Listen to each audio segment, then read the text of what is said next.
Betapa banyak orang meminta hanya untuk kepentingan dunia saja.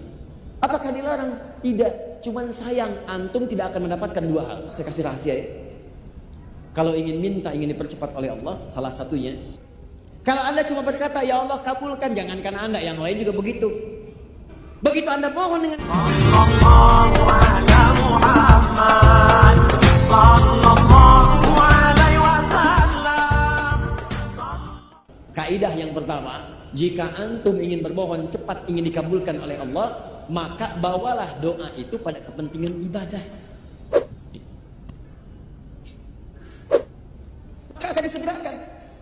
Contoh, maaf ya, betapa banyak teman-teman kita sekarang ingin lulus di kampus cuma sekedar lulus. Ya Allah mudahkan saya ujian. Ya Allah mudahkan anak saya ujian besok di kampusnya. Ya Allah mudahkan dia ujian. Ada yang pengen kemudian pekerjaannya diterima. Ya Allah mudahkan ya Allah. Ada yang pengen harta ya Allah. Mudahkan saya mendapatkan mobil. Ya Allah mudahkan saya mendapatkan motor. Jujur katakan pada saya, dari semua permohonan itu berapa yang antum arahkan pada kepentingan ibadah? Pernahkah anda bermohon kepada Allah, ya Allah luluskan saya yang dengan ilmu ini ya Allah saya bisa mendekat kepadamu. Ya Allah luluskan saya ya Allah yang dengan ilmu ini engkau berkahi amal saya. Ya Allah anugerahkan saya kendaraan ya Allah yang dengan itu saya bisa gunakan untuk mencari yang halal. Saya bisa pakai untuk ke taklim, saya bisa pakai untuk ke masjid. Ya Allah anugerahkan saya harta supaya bisa zakat. Ya Allah anugerahkan saya harta supaya bisa haji, bisa umrah.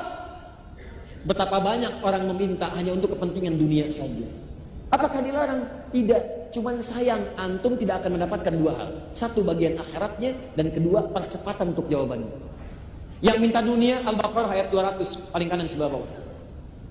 Lihat kalimatnya. Wa minan nasi may yaqulu rabbana atina fid dunya wa ma lahu fil akhirati min khalaq. Ada orang yang kalau berdoa mintanya cuma dunia aja. Ya Allah besok ujian luluskan saya Allah dunia. Ya Allah IPK saya pengen sekian dunia. Ya Allah pekerjaan saya mudah-mudahan diterima dunia. Ya Allah lancarkan proyek saya dunia. Cuman proyek itu mau diapain? Gak diterusin. Tapi ada yang minta kepada Allah. 201-nya. Rabbana. Wa minhum may yaqulu Rabbana atina fid dunya hasanah wa fil akhirati hasanah wa qina adzabannar. Ini yang disanjung langsung oleh Al-Qur'an. Perhatikan kalimatnya, ya Allah, saya mohon berikan kebaikan untuk dunia saya dalam pekerjaan ini dan jadikan dia punya nilai akhirat. Jika antum minta, ya Allah mudahkan saya mendapatkan pekerjaan yang mendapatkan halal menurut pandanganmu dan memudahkan saya ke surga ya Allah. Begitu antum panjatkan, ulaika lahum nasibum mimma kasabu. Kata Allah, orang-orang ini akan mendapatkan bagian sesuai dengan permohonannya. Begitu antum mohonkan demi kepentingan ibadah, maka apa jawabannya? Allah akan percepat jawabannya. Nanti kita lihat ayat 84. Jadi pertama, kaidah doa itu, kalau bermohon kepada Allah, jangan cukupkan dengan dunia, tapi arahkan kepada kepentingan ibadah. Jelas ya? 2. Contoh tadi misalnya, antum pengen rumah supaya nyaman tinggal, supaya bisa ibadah dengan maksimal di situ, arahkan kepada kepentingan ibadah saat minta. Misal saja ya, ya Allah, tadi yang saya sebutkan. Saya sudah berusaha untuk salat maksimal, tahajud saya kerjakan ya Allah. Saat orang nonton bola, saya gunakan tahajud. Saat orang makan, saya puasa. Apa yang saya punya, saya sedekahkan ya Allah. Ya saya mintakan kepadamu ya Rabb. Sampai sekarang, saya belum mampu untuk berzakat ya Allah. Tolong sebelum wafat beri kesempatan untuk berzakat. Berikan saya kesempatan ya Allah. Walaupun hanya 25 juta untuk berzakat, bisa. Begitu antum minta 25 juta, Allah berikan 1 miliar. 975 jutanya anda gunakan untuk kebutuhan anda untuk mendekat kepada Allah, 25 jutanya untuk berzakat. Ini cara berfikirnya itu arahkan pada kepentingan ibadah, antum dapat. Cobalah itu. Dan yang paling cepat saya kasih rahasia ya. Kalau ingin minta, ingin dipercepat oleh Allah, salah satunya gunakan untuk bermohon kepada Allah sebagai bakti pada kedua orang tua. Itu akan dimudahkan. Minta kepada Allah, gunakan sebagai ibadah. Salah satunya sebagai bakti kepada kedua orang tua. Sertakan bakti kepada orang tua dalam doa antum, maka antum akan dipercepat oleh Allah Subhanahu wa taala.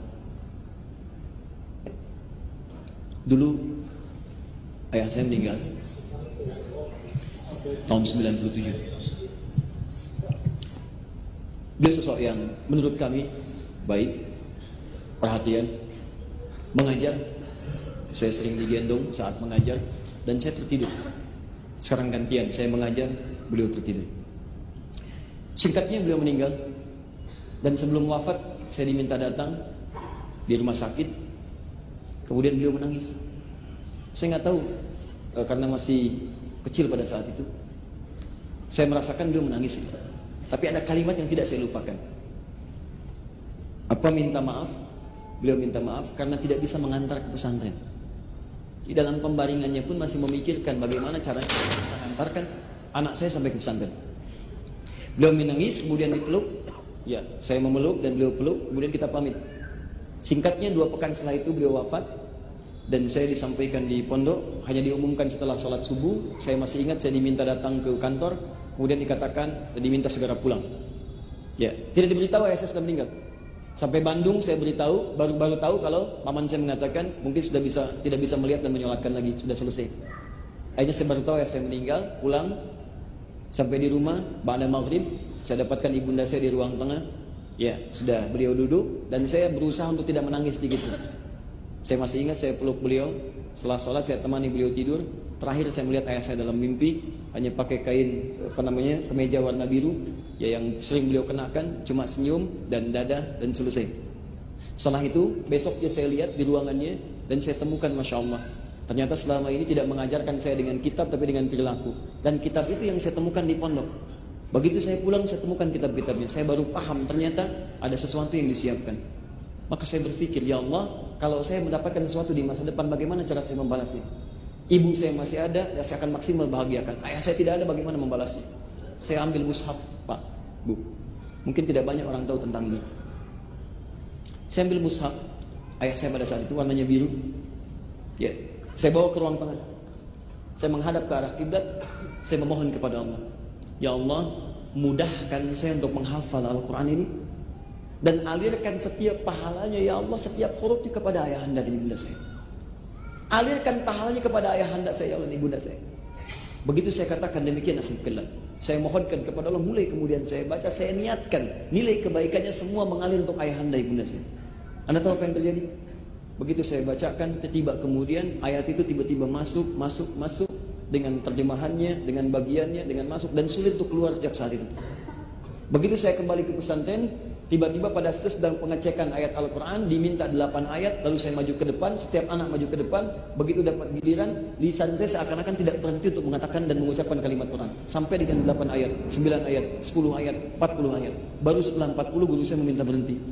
Ternyata di antara kemudahan untuk mengerjakan sesuatu itu salah satunya adalah sertakan sebagai bagian bakti kita kepada kedua orang tua kita. Dan itulah terbesar, ibadah di antara terbesar di hadapan Allah Subhanahu wa taala. Paham?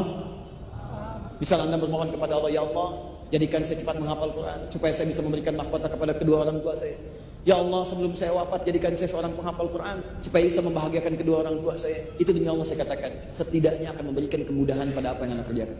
Ya Allah, mudahkan pekerjaan saya supaya saya bisa memberikan infak kepada kedua orang tua saya. Saya ingin bahagiakan ayah ibu saya. Dahulu mereka menderita karena saya, ya Allah, maka sekarang saya ingin jadikan mereka bahagia dalam setiap hidupnya.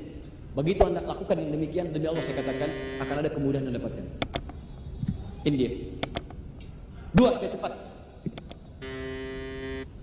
Oh, masih ada waktu. 2, cari dengan bahasa atau ungkapan yang menyentuh.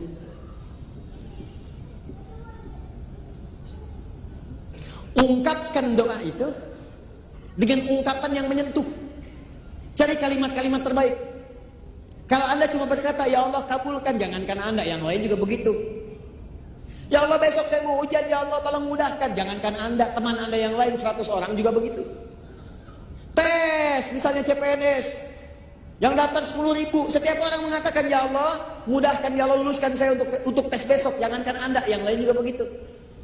Maka bagaimana caranya cepat dimudahkan itu?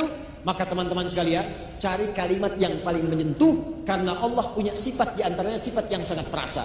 Allah itu maha lembut, latif, yang diantara kelembutannya cepat merasakan apa yang dimohonkan oleh hambanya. Begitu Anda cari ungkapan yang sangat menyentuh, maka seketika Allah kemudian balas, bahkan pada sekian detik yang tanpa Anda sadar. Contoh, Nabi Ayub mengatakan, lihat kalimatnya, wa anta arhamur rahimin. Ya Allah, kalimatnya singkat tapi padat. Ya Allah, penyakit ini mulai mengganggu saya ibadah. Saya pengen khusyuk menyembahmu ya Allah. Saya pengen khusyuk beribadah, cuma terganggu oleh penyakit ini. Sedangkan engkau orang yang paling sayang, sedangkan engkau sosok yang paling sayang kepada saya. Sedangkan engkau sosok yang paling sayang terhadap saya. Kalau yang paling sayang saja tidak menyembuhkan, kepada siapa saya mesti memohon? Lihat kalimatnya. Sedangkan engkau sosok yang paling sayang kepada saya. Kalau yang paling menyayangi saja tidak menyembuhkan, kepada siapa lagi kemudian saya mesti memohon? Sama persis dengan minta ampun. Antum pernah berbuat salah, tidak ada manusia yang sempurna. Kemarin keliru, pernah mencuri, pernah zina, pernah minum dan sebagainya. Tiba-tiba ingin taubat, cari kalimat yang menyentuh. Perhatikan lisan Nabi Isa ketika bermohon kepada Allah. Memohonkan ampunan untuk umatnya. Ya Allah, mereka memang salah. Ya Allah, kesalahannya banyak ya Allah. Tapi kalau engkau ampuni, engkau lah yang punya sifat penyayang. Tapi sekalipun harus dihukum, mereka hambamu ya Allah. Antum punya anak. Anak antum nakal, merusak kehidupan rumah tangga, buruk pada antum. Tiba-tiba satu kali pengen minta maaf, dia gandeng seorang ustadz. Begitu datang di rumah antum, ustadznya bicara, Bu, ini memang banyak kesalahannya, mungkin sudah tidak terukur lagi Bu, tapi saya mohon pada ibu, kalau ibu maafkan, ibu kan punya sifat kasih sayang. Tapi kalaupun ibu mau marahi juga, ini anak ibu yang ibu lahirkan lewat rahim ibu, ibu berikan asinya, ibu sayangi, sekarang dia mau kembali. Demi Allah saya katakan, begitu kalimat itu muncul, jangankan kata-kata kasar, tangisan yang pertama keluar. Anda aja manusia punya sifat kasih, apalagi Allah yang Maha Rahman dan Rahim. Begitu Anda mohon dengan kalimat-kalimat yang indah, maka turun jawaban pada saatnya. Ya Allah, hamba sadar hamba berbuat maksiat banyak. Hamba sadar dosanya ya Allah begitu berlimpah. Tapi hamba yakin Engkau yang pernah berjanji akan mengampuni setiap hamba yang bertobat. Ya Allah, aku hambamu, aku ingin kembali. Kalau kepada yang menerima taubat saja tidak dikabulkan, kepada siapa lagi hamba mesti kembali? Begitu Anda sampaikan kalimat itu, seketika turun jawaban dari Allah Subhanahu wa taala. Nah, Nabi Ayub pernah menggunakan kaidah ini. Gunakan untuk ibadah, cari kata-kata yang menyentuh, maka apa jawabannya? Fastajabna. Menggunakan fa, harfu atin rabitin baina syai'aini bil akhdud. Huruf yang merangkai dua peristiwa tanpa jeda. Peristiwa pertama berdoa, peristiwa kedua mengabulkan. Antara doa dengan mengabulkan tanpa jeda. Begitu selesai doa, dikabulkan. Ini dia rahasianya. Cepat-cepat terakhir, Nabi Zakaria, beliau diuji setelah berumah tangga, tidak punya keturunan, divonis oleh medis, gak mungkin. Istrinya monopos dan mandul, maaf. Apa yang dikerjakan? Beliau bermohon. Apa permohonannya? Satu, cari kata-kata yang menyentuh tadi. Maka buka Quran surah 19 ayat 3 sampai dengan 15. Kata beliau, ya Allah, saya itu selalu bermohon kepadamu tanpa putus asa. Dari mulai menikah sampai rambut perubahan, fisik sudah letih, gak pernah putus asa. Saya yakin kau pasti kabulkan. Kalau sampai beruban juga belum dikabulkan, sampai kapanpun saya akan minta, saya mohon dan tidak putus asa. Dua, wa kanu yusari'una fil khairat. Cepat berbuat baik, diniatkan ibadah kepada Allah Subhanahu wa taala. Maka kalau Anda punya kesulitan yang sama, cepat lakukan itu, mohonkan kepada Allah dan kerjakan untuk niat ibadah kepada Allah Subhanahu wa taala. Jelas?